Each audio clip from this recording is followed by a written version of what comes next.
Right. Hi, ladies and gentlemen. This is Kurt Ratnowski, publisher of Yankee T News. And here we are, Monday, April 3rd, the year of our Lord 2023. And the people out in the hustings are losing it. And they're losing it no worse than here in Connecticut.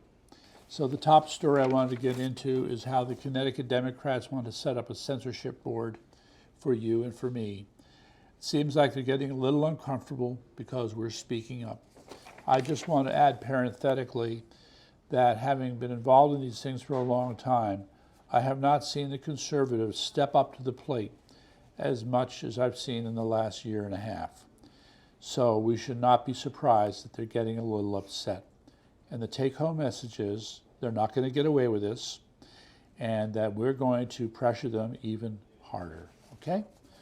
So I just want to quote this one thing here. Chris Zeller, executive director of the Connecticut Republican Party, said they are trying to hide years of incompetent governance and a far-left agenda that is too radical for the average Connecticut voter, right? To which I add, remember to go to ctbadbills.com.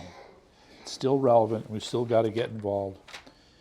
Okay, the other story I want to get into here, the Nashville murders are different. It's not just the killer to blame.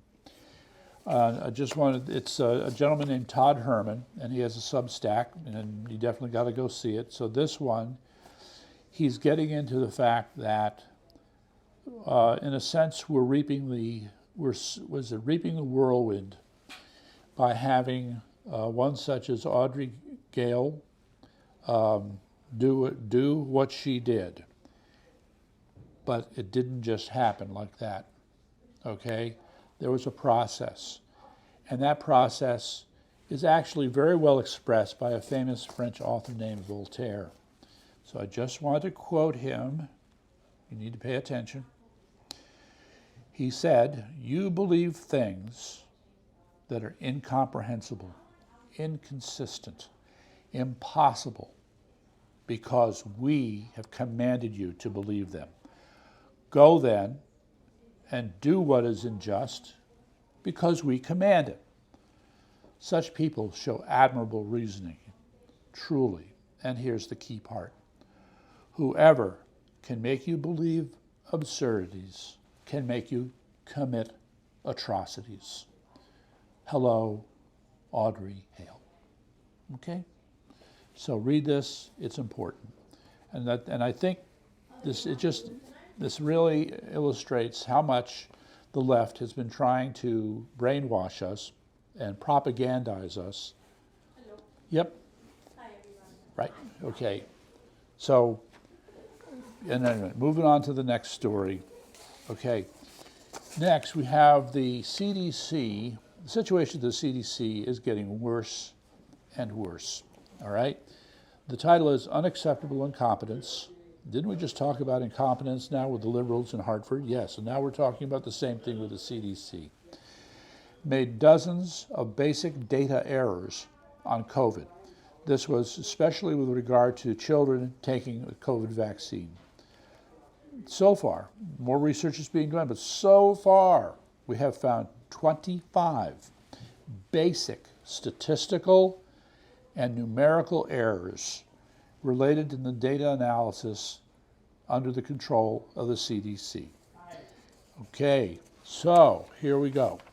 The one that highlights this, I think, better than any others, you had where the CDC had listed pediatric deaths as 4% of COVID deaths, when it meant to write 0.04%, okay? You're off by 2 orders of magnitude there, or maybe it's 3. Let's see, 1, 2, 2 orders of magnitude. That's outrageous, okay? And there were plenty of other mistakes like those that were made. The FDA, by the way, is not innocent in this matter. So it's unfolding, but the take-home message I want to send you, ladies and gentlemen, is that when you look at fundamental mistakes like these, they're not mistakes. This was done on purpose, and justice will have to be done. That's all I have to say about that.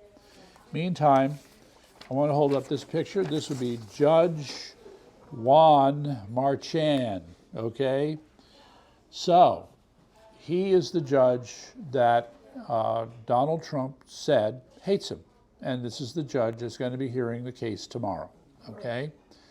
So we should not be surprised if this judge decides to slap a gag order on President Trump and threaten him with 30 days in jail and a $1,000 a day fine if he says anything.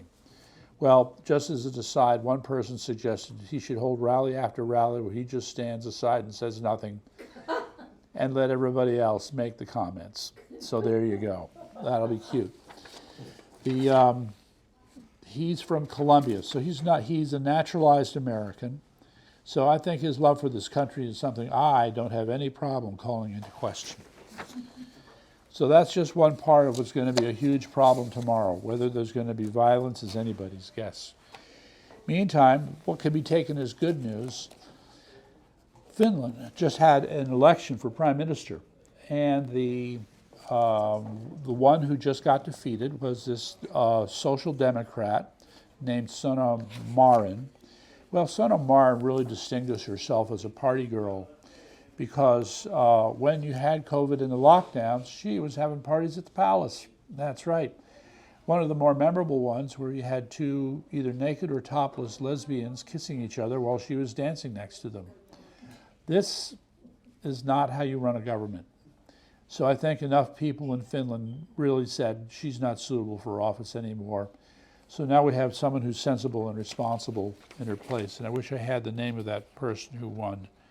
It was the National Coalition Party, Petteri Orpo. Those Finnish names, Petteri Orpo. All right, next is the United Nations, along with, that's right, the World Economic Forum. It's gotten together, and they're having a conference on water. So, of course, we have to start putting out press releases about how they need to control all the water resources as part of a grand scheme of sustainable development. Well, they're not fooling anybody, but here they go. And I just need to underscore that the federal government has been engaged in the same practice relentlessly for many, many years, if not decades. It's a constant battle to fight them off and say, no, you can't federalize these water resources. It's not in the Constitution, even though you try. Anyway, you get to read about that. The other big thing now is, and this is big, this should probably have been the lead story. So you have the petrodollar, and now people are talking more and more about the petro yuan, okay? Yes, we should worry about this, but I'm going to tell you, we don't have time here, but I feel that this is overstated, all right? But it's something to be concerned about. You have BRICS, which is Brazil, Russia, India, China, and Spain, and now African countries, all piling on America, talking about trading in the petro yuan. It's important. Read it. There you go. And I think that is it. Okay. Thank you very much.